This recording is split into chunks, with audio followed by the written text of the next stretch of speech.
You see this gold glittered salted caramel bottle? Well, it just so happens this was made for me by a friend. Her and her husband were invited over last week and drank what was in it, so she took it home and decorated it for me. Thanks, Tracy. Now, let's get to this video. Tax seals. These are those pesky, confusing, distracting pieces of paper over the top of your whiskey bottle. But what were they actually used for? I doubt that I'm going to be able to explain what their real purpose was without possibly adding to some of your general confusion. But I'm going to try to explain it without confusing you at all right after we roll that intro.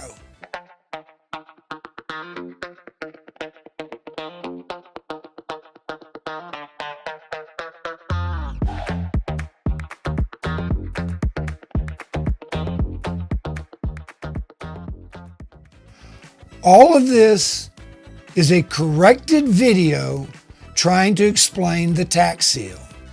The previous video was incorrect and has been taken down and removed. So let's get started.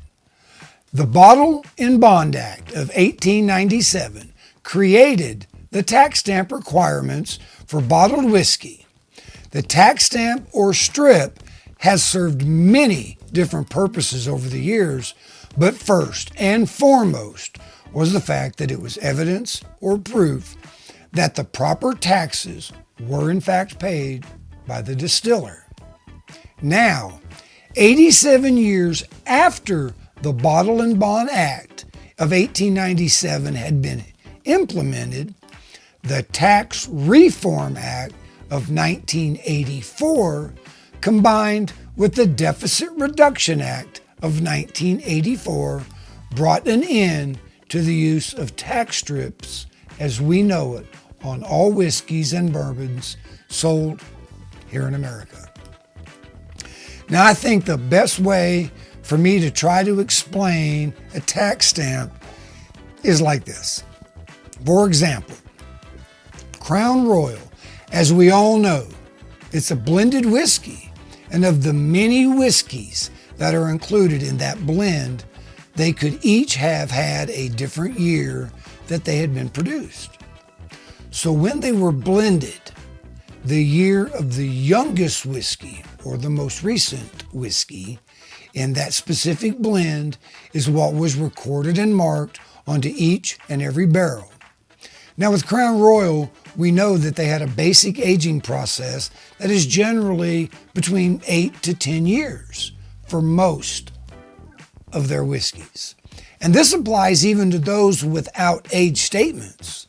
So now, when that barrel matured and it was bottled, let's pretend that was 1984. So then, with the basic aging process calculated that Crown Royal uses, that potentially means that the whiskey was probably barreled in about 1974. Now, did that help you to understand the tax seal? Okay, then let's try to explain this another way.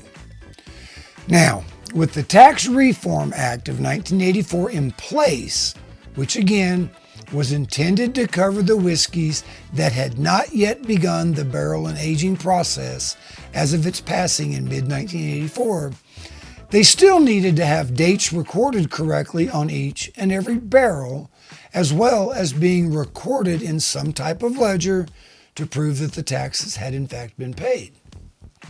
So, it would have been possible for you to have bought a bottle of whiskey in, let's say, 1993. Well, this is 9 years after that new law had gone into effect. And you could have bought that bottle in 1993 at your local liquor store that still happened to have a tax seal applied showing 1983. Well, that's because that's when that whiskey was barreled and had begun the aging process. And that's also when the taxes were paid by the distiller. which once again was prior to the law going into effect in 1984. Now I want you to understand, tax strips were never done for the year that the whiskey was bottled and released. They were only used to state when that whiskey had been barreled and that the appropriate taxes were paid at that time.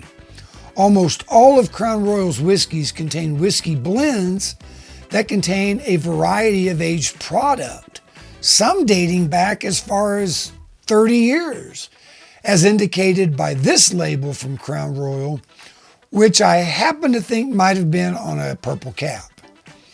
Now, I know of a few collectors that go out and they try to find a variety of those bottle sizes that pertain to a given year, simply because that year has some sort of special significance to them. Now, I don't know, maybe it was the year they were born, or maybe the year they got married, or even the year they might have had a child. Now, of course, this only applies to individuals that were born many years ago. Someone like myself. Because if you were born after 1984, well, you're never going to find a tax seal available for your birth year.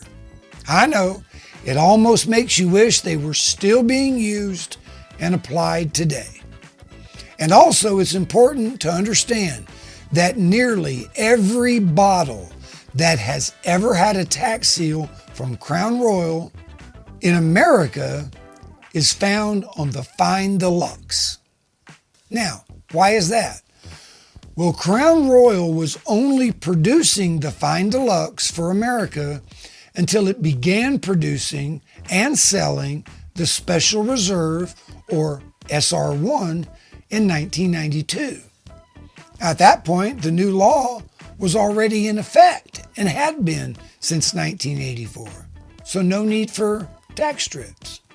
But they did release a few whiskeys in other countries that did have to have tax seals, like these two Canadian Poker editions of the Limited from 1975 and 1978.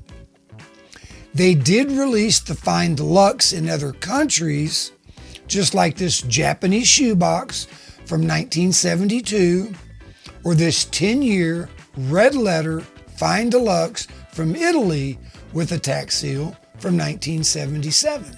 Now, once again, I want to ensure that you understand, tax strips were never done for the year that a whiskey was bottled and released.